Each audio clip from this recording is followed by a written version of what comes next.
Les progrès sur la santé ont été très importants au cours du XXe siècle. L'espérance de vie a connu une progression sans précédent dans l'histoire de l'humanité dans les pays développés. Cette avancée, majeure et bénéfique à tous, ne s'est pas accompagnée d'une augmentation du nombre d'années en mauvaise santé, contrairement à l'intuition qu'on pourrait avoir. Les raisons de ces progrès sont à chercher autant du côté de l'hygiène de vie, de la qualité de l'alimentation, de l'amélioration des conditions de travail et de vie plus généralement, que du côté des progrès médicaux. En ce début de XXIe siècle, les espérances sont multiples, et pour le coup, centrées autour des progrès technologiques du secteur médical. Les outils de diagnostic se multiplient et se démocratisent, comme les scanners, les IRM.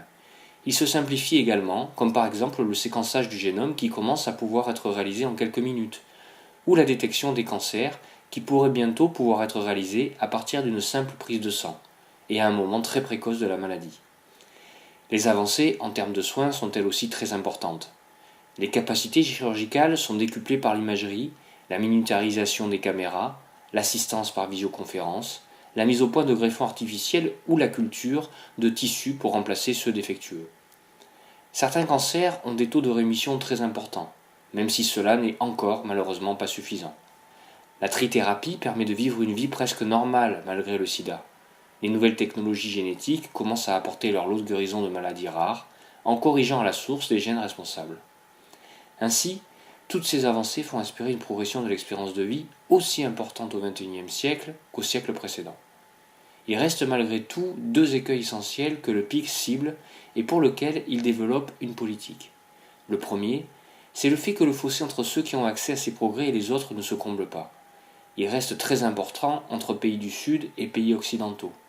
Le sida en est un exemple terrifiant. Il a tendance également à s'accentuer entre riches et pauvres au sein des pays développés, entre citadins et habitants des campagnes.